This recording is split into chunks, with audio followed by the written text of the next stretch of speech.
And you always knew the bad news was coming with Todd, because he'd go, here's the thing. And he said, we're going to lose the orchestra in Dresden, and we have to do all of the conducting first. I do think there's a distinct lack of shame in society, and I think shame is very different. Blake Lively and Ryan Reynolds have faced accusations of mistreating people in Hollywood before, and it looks like the situation with Justin Baldoni is just one part of a larger pattern. Now, Cate Blanchett has spoken out in a rare interview. That's drawing a lot of attention. For someone as respected and usually reserved as Cate to step forward, it shows things might be a lot more serious than anyone expected. Blake didn't just try to take the spotlight from Cate, she reportedly claimed credit for her work and ignored Cate when called out. Still, Cate didn't respond with outrage or stir up drama. She stayed calm and chose to respond in a quiet, clever way that many are calling a perfect response. It now seems like Cate could be the one finally stepping up to reveal Blake and Ryan's long track record of questionable actions and possibly putting a stop to it once and for all. So it's sometimes good to be really simple. I mean, Matisse says this fantastic thing. It's just, don't try and be original. Just be. Anyone who knows Cate Blanchett is aware of how close her connection with Chanel has been. It's like they've always just fit together naturally. She's represented the brand for more than a decade, and their bond has only become stronger over time. Cate isn't just another Hollywood name. She represents elegance, tradition, and timeless fashion, all the things Chanel is built on. She's been a familiar face at Chanel's private fittings and luxury runway events. In 2021, she signed a major long-term deal to lead Chanel's Women in Cinema campaign. As part of that effort, Chanel supported a legacy short film written by Cate's husband, Andrew Upton. The film was shot in black and white, with no spoken lines, just two women expressing deep emotion through movement. Everything was signed off, and the project was set to go. Cate was supposed to be front and center, but when the big reveal happened, it was Blake Lively who showed up instead. This wasn't some scheduling issue, it was an unexpected change that raised serious questions about what really happened behind closed doors. Blake Lively is out and about in the UK promoting her One Simple Favor, right? Is that the name?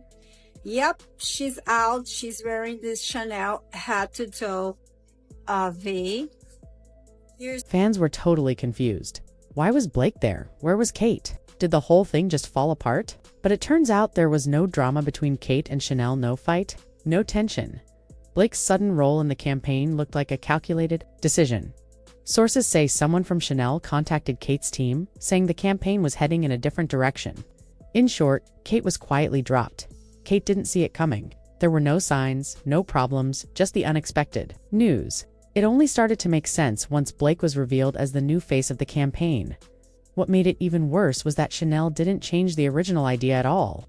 The entire concept had been designed with Cate in mind, but they stuck with it, just added some glitter, threw in a few motivational quotes, switched the lipstick to red, and called it done. No, they're so pretty. Look at these. They match my outfit. Look at those nails. Wow. Aren't they incredible? Those are amazing. I had time for that. I literally did it while it worked. It was a little chaotic. It was worth it. Even the team working behind the scenes was stunned when they learned Cate had been replaced.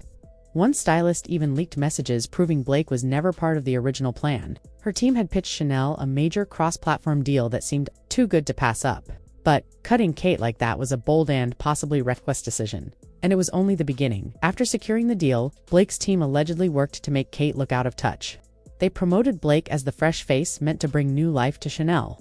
In March 2023, Chanel hosted a private dinner in Paris for key names in film and fashion. Cate had RSVP'd long ago and was set to premiere a short film written by her husband Andrew Upton. But just 2 weeks before the event, Chanel announced that Blake would be honored instead. Cate's film was quietly dropped and replaced with Blake's project, focused on beauty and wellness. Cate still attended, keeping her cool. Everything was fine until Blake reportedly made a comment that shifted the mood. Sitting beside a top Chanel creative, she said, "I just feel like I could bring something fresh to it. That script was beautiful but kind of outdated, right?" The creative laughed and replied, "You mean Andrew's script? I didn't even know he wrote it." But legacy doesn't really sell to Gen Z. Cate, just a few feet away, heard it all. She didn't respond, but witnesses say her expression changed, and she stayed quiet for the rest of the evening. Then came another twist. In April, Blake's campaign launched, but a feature article from Cate's time leaked. It included several references to Cate and Andrew's film before it was taken down. Screenshots spread fast, and fans accused Blake of stealing the project. The backlash was harsh. Cate stayed silent. Weeks later, she accepted a low-key humanitarian award in Berlin. A line from her speech stood out. "There's a difference between honoring a story and owning it like it was always yours." Fans took that as a quiet response to Blake. Blake's team, known for being protective, hadn't expected the strong reaction. Plans for a fashion YouTube talk show appearance were canceled, officially due to scheduling, but a leaked clip showed the host rehearsing a direct question about Cate. Canceling seemed like a last-minute move to avoid controversy by that point. Blake's image was already unraveling. What was meant to be a confident rebranding turned into a PR mess. Media and fans criticized her heavily. Some even started calling her the villain of the situation. Cate never hit back. She didn't play victim or seek revenge. She kept going, calm and focused. While Blake's campaign crumbled, Cate quietly proved why she's still respected, not just for her work, but for how she carries herself when things go wrong. Much. And the more I do, in a way, I think the less I know. And I've had a very eclectic and strange career that has taken me many places. But perhaps if there's any connective tissue in my career, it's the desire to know.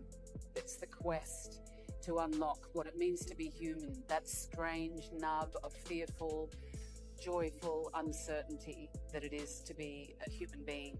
To live a creative life, it's fueled with uncertainty and doubt. It's the DNA of how you begin any project. You have to humble yourself and say, I don't know, I'm here. In June 2023, Cate and her husband Andrew quietly introduced a two-person play at the Sydney Theatre Company. Written by Andrew and directed by Cate, the project wasn't meant to be a public statement about the Chanel fallout. There were no media interviews or red carpet appearances, just a small personal show meant for real theater and film fans. The play was originally titled Lines That Weren't Meant to Be Read, but it was later renamed The Credit. Many people saw the new title as a subtle jab at Blake Lively, who had been accused of taking credit for Cate's work and pushing her out of the campaign. Whether that was the real reason for the name change or not, it sent a clear message without Cate ever saying a word. She didn't need interviews or public drama to make herself heard. The play's quiet message spoke volumes. Well, I always approach every role as a woman because I am. I don't really think about that. I do think there's a distinct lack of shame in society at the moment. I think shame is very different to guilt. Guilt is a very useless emotion. I don't know what you do with that. But shame and regret and the lessons one can learn from that, I think. Cate dealt with the whole situation involving Blake and Chanel with grace and patience, something not everyone has, or even feels safe enough to show. Many were caught off guard that Blake would allegedly try to sideline Cate in such a petty and obvious way. But what most people didn't realize at the time was that Cate wasn't the first or only person who'd been treated like this by Blake. Blake has reportedly built a reputation for making things difficult for co-stars and crew members, especially when she felt someone else was getting too much attention. In moments where she felt threatened, she allegedly found Wasm quiet, some direct to undercut others around her. One tactic she often used was making awkward or inappropriate jokes that left others feeling uneasy. And when people didn't laugh, she'd brush it off by saying they were being uptight or unfair. A resurfaced interview clip recently started circulating again that showed exactly this kind of behavior.